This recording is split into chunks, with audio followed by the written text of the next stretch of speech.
مسئلے کے بارے میں کہ آج کل ٹی وی پر جو علماء آتے ہیں ان کے ٹی وی پر آنے کا کیا حکم ہے اور ان کے دینی پروگرام دیکھنے کا کیا حکم ہے،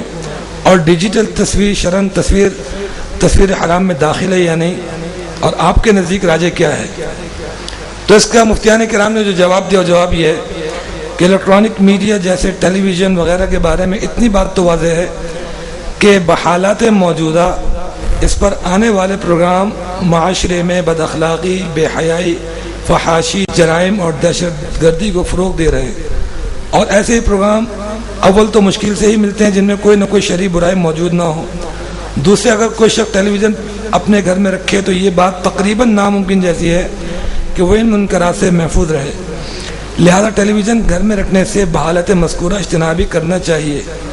جہاں تک اس سوال کا تعلق ہے ٹیلی ویژن یا ڈیجیٹل کیمروں کے ذریعے جو شکلیں نظر آتی ہیں شرعاً تصویر کے حکم میں ہیں یا نہیں، تو اس کا جواب یہ کہ جب ان شکلوں کا پرنٹ لے لیا جائے یا انہیں پائیدار طریقے سے کسی چیز پر نقش کر لیا جائے تو اس پر شرعاً تصویر کے احکام جاری ہوں گے، یعنی جس کو ہم ہارڈ کاپی کہتے ہیں کہ جب تک یہ لکوڈ میں، سافٹ میں، ڈیجیٹل اس میں پکسلز میں، اس وقت تک تو اس پہ شرعاً تصویر کے احکامات لاگو نہیں ہوتے، لیکن پرنٹ آؤٹ کی صورت میں پھر تصویر کے احکامات لاگو ہوں گے۔ البتہ جب تک ان کا پرنٹ نہ لیا گیا ہو یا انہیں پائیدار طریقے سے کسی چیز پر نقش نہ کیا گیا ہو تو ان کے بارے میں علماء عصر کی، یعنی جو موجودہ علماء ہیں، ان کی مختلف رائے ہیں۔ پہلی رائے یہ کہ بعض علماء انہیں بھی تصویر کے حکم میں قرار دیتے ہیں، دوسری رائے یہ کہ بعض علماء کے نزدیک ان پر تصویر کے احکامات کا اطلاق نہیں ہوتا، یہ دوسری رائے۔ تو علماء کی ایک جماعت کی رائے یہ کہ اس پر تصویر کا اطلاق نہیں ہوتا، اور بعض علماء کہتے ہیں کہ وہ ان کی رائے میں تصویر تو ہیں لیکن چونکہ ان کے بحکم تصویر ہونے یا ہونے میں ایک سے زائد فقہی آراء موجود ہیں، یعنی دو اسکول آف تھاٹ بن چکے ہیں، تو اس لیے مجتہد فی ہونے کی بنا پر بوقت حاجت شریعہ مثلا جہاد وغیرہ کے موقع پر ان کے استعمال کی گنجائش ہے۔ اب اس تمام ڈسکشن کو ذکر کرنے کے بعد جو کنکلوژن نکالتے ہیں مفتی حضرات، ان کا کنکلوڈ کیا وہی کیا، ہمارے نزدیک اگرچہ دوسری رائے راجح ہے کہ جب تک وہ پائیدار طور سے کسی چیز پر نقش نہ ہو ان پر تصویر کے احکام کا اطلاق نہیں ہوتا، لیکن ایک لحاظ سے احتیاط پہلی رائے میں ہے جیسا کہ ظاہر ہے، اور دوسرے لحاظ سے ہمیں احتیاط دوسری اور تیسری رائے میں معلوم ہوتی ہے، کیونکہ دین اسلام پر دشمنان اسلام کی جو یلغار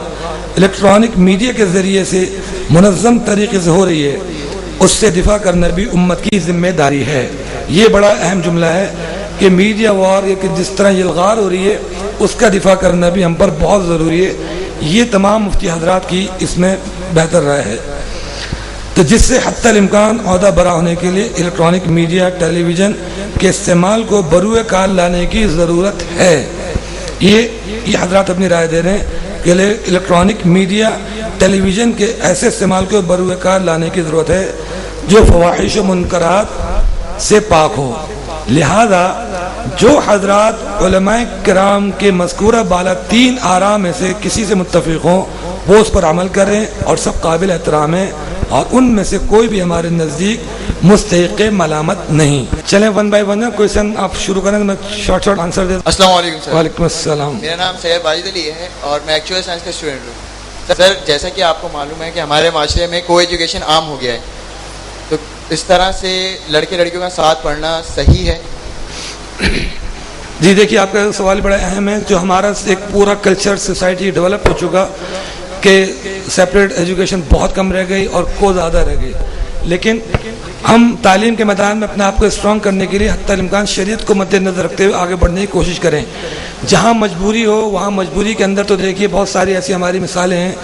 کہ علماء کرام بھی جہاں دیکھتے ہیں کہ مجبوری ہے تو وہاں وہ آگے اس حالت کو دیکھتے ہوئے اسٹیپ لیتے ہیں۔ میں آپ کو اس کے لیے نیشنل اسمبلی کی مثال دوں کہ وہاں پہ خواتین بھی آ کے بیٹھتی ہیں اور شرکت ہوتی ہے، ان کی رکن بھی ہوتی ہیں، لیکن علماء کرام بھی اپنی جو نمائندگی ہے اس کو وہاں شامل رکھتے ہیں اور وہاں موجود ہوتے ہیں، تو اس اسمبلی ہال کے اندر وہ لوگ اس ضرورت کو دیکھتے ہوئے، اس معاشرے کی مجبوری کو دیکھتے ہوئے شامل ہوتے ہیں. تو شرن تو جو حکام 14 سال پہلے دے دیے وہ ڈن ہے، حجاب سیپریشن وہ اپنی جگہ. لیکن جس دور میں ہم لوگ جی رہے ہیں تو اس میں حتی المقدور جہاں تک بھی ہم شریعت کو مد نظر رکھ سکتے ہیں اس کو مد نظر رکھیں، اور جہاں مجبوری ہو تو کو مجبوری سمجھتے ہوئے اپنے گناہوں پر استغفار کر کے اس چیز کو پھر اللہ کے سامنے یہ نہ کہیں کہ جی ہم بالکل ٹھیک ہیں، توبہ استغفار جاری رکھیں. سر میرا نام لبنہ ہے، میں فائنل کی اسٹوڈنٹ ہوں، اور میرا کوشچن آپ سے یہ ہے کہ عورتوں کے لیے جیسے برقع آج کل ایک فیشن بن گیا ہے، لیکن آپ یہ مجھے بتائیں کہ چہرے کا پردہ جو ہے وہ کس ایج تک ضروری ہے، یا عورت کے لیے چہرہ ڈھکنا جو ہے وہ ضروری ہے، یا چہرے کے ایسے بھی برقع پہن سکتے ہیں؟ جی دیکھیے، پردے کی جو پوری ٹائپس علماء کرام نے بیان کیے ہیں تو اس کا تو سب سے بہتر افضل اعلیٰ جو کانسیپٹ ہے وہ یہی ہے کہ سر سے پاؤں تک وہ کورڈ ہو. یہ سب سے ہائیسٹ کیٹیگری ہے. اس کے بعد یہ آتا ہے کوئی ایسی اوڑھنی چادر کہ جس سے اس کا سراپا چھپ جائے، اس کی اجازت ہے کہ وہ اپنے وجود کو چھپا لے. اصل یہ اس کو اپنے وجود کو چھپانا ہے. چہرے کے بارے میں علماء کرام کی اگرچہ ماضی میں بھی مختلف آراء رہی ہیں اور فی زمانہ بھی مختلف آراء ہیں. مختلف آراء کے بعد کسی پہلو کی گنجائش نکل جاتی ہے. اکابر علماء اس بات کو ہی پسند کرتے ہیں کہ چہرے کو بھی ڈھانکا جائے، لیکن جو خواتین کسی مجبوری کی وجہ سے یا معاشرے کے دباؤ کی وجہ سے اسکارف کر رہی ہیں، عبایا پہن رہی ہیں، تو ہم ان کو بھی اپریشیٹ اس لیے کرتے ہیں کہ چلیں وہ ان سے بہتر ہے کہ جو بالکل نیم عریہ لباس پہن کے مجموعے میں آتی ہیں. تو کوشش تو کرنی چاہیے کہ ہم اسکارف کے ساتھ ساتھ نقاب بھی کریں تو سب سے بہتر درجہ ہے، ورنہ اس سے یہ کم درجہ. فقہاء نے عورت کے لیے ہاتھ پاؤں چہرہ اس کے کھولنے کی اجازت دی، لیکن ینگ لڑکیوں خواتین ان کے لیے بہتر یہ کہ حتی الامکان خاص طور پہ ایسے زمانے میں کہ جہاں پہ ان سے کوئی